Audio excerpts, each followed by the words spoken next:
এইবাৰ কেঁচুখাটুতে ওলাল সাপ। মহানগৰীৰ পাৰ্শ্বৱৰ্তী ৰাণীত একে স্থানতে দুখনকৈ খুৰা বিপণী খোলাৰ বাবে পঞ্চায়ত সভানেত্ৰীৰ লগতে গাঁৱৰ প্ৰধানে দিছে এনঅ'চি।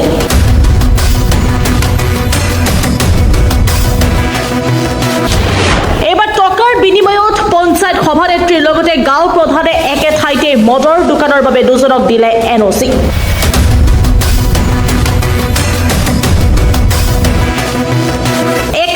দুখনকৈ খুৰাৰ বিপণী মুকলি কৰিব ওলোৱাক লৈ মহানগৰীৰ পাৰ্শ্বৱৰ্তী ৰাণীত এতিয়া উত্তপ্ত পৰিস্থিতি হোৱাৰ সম্ভাৱনা।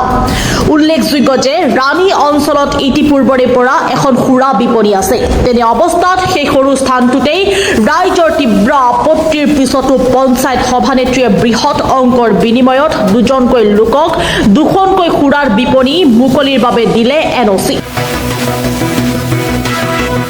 আমি ইতিমধ্যে মহানগৰীৰ পাৰ্শ্বৱৰ্তী ৰাণীত খুৰা বিপণী খোলাৰ সন্দৰ্ভত বাতৰি প্ৰচাৰ কৰিছো।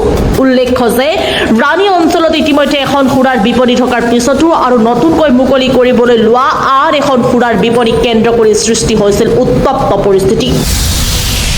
ৰাইজৰ বাৰম্বাৰ অভিযোগৰ পিছতো গাঁও প্ৰধান আৰু পঞ্চায়ত সভানেত্ৰীয়ে খুৰাৰ বিপণীৰ বাবে দিয়া লিখিত অনুমতিৰ পিছতে জাগুৰ খাই উঠিছে সচেতন মহল। ইতিমধ্যে ৰাণী অঞ্চলৰে গুইমাৰী গাঁৱৰ গৌতম দাস নামৰ লোকজনে এখন খুৰা বিপণী নতুনকৈ মুকলি কৰাৰ বাবে চেষ্টা চলাই বিভিন্ন বিভাগৰ পৰা লাভ অনুমতি বিচাৰি থকা সময়তে ৰাণীৰ ৭ তালুক সমিতিয়ে কামৰূপ জিলাৰ আয়ুক্তৰ ওচৰত এই খুৰাৰ বিপণীৰ বিৰুদ্ধে আপত্তি দৰ্শাই বাতিল কৰিব লাগে বুলি দাখিল কৰিছে লিখিত অভিযোগ।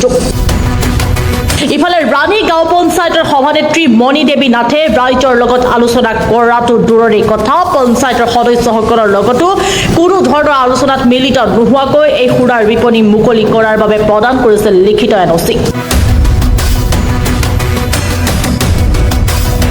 পঞ্চায়ত সভানেত্ৰী গৰাকীয়ে খুৰাৰ বিপণীখনৰ স্বত্বাধিকাৰী গৌতম দাসৰ সৈতে বৃহৎ ধনৰ বুজাবুজিৰে 100 মিটাৰ নিলগত এখন বিদ্যালয় থকাৰ পিছতো কৌশলগতভাৱে অনুমতি প্ৰদান কৰা কাৰ্যত জাগুৰ খাই উঠিছে স্থানীয় লোকসকল। কেঁচুখাটুতে এতিয়া যেন খাপ ওলাইছে, পোহৰলৈ আহিছে আন এক অভিযোগ। প্ৰকৃততে এখন নহয়, পূৰ্বৰে পৰা অন্য এখন বিপণী থকাৰ পিছতো এতিয়া পুনৰ দুখনকৈ খুৰাৰ বিপণী মুকলি কৰিবলৈ কুচকাৱাজ চলিছে ৰাণী অঞ্চলত।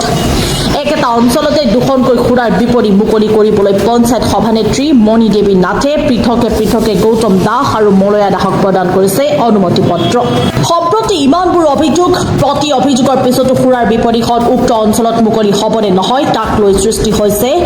সম্প্ৰতি ইমানবোৰ অভিযোগৰ পিছতো খুৰাৰ বিপণীখন উক্ত অঞ্চলত মুকলি হ'বনে নহয় তাক লৈ প্ৰশ্ন উঠিছে সৰ্বত্ৰে। নিউজ ডেস্ক ৰিপৰ্ট, প্ৰাতঃ টাইম ডিজিটেল।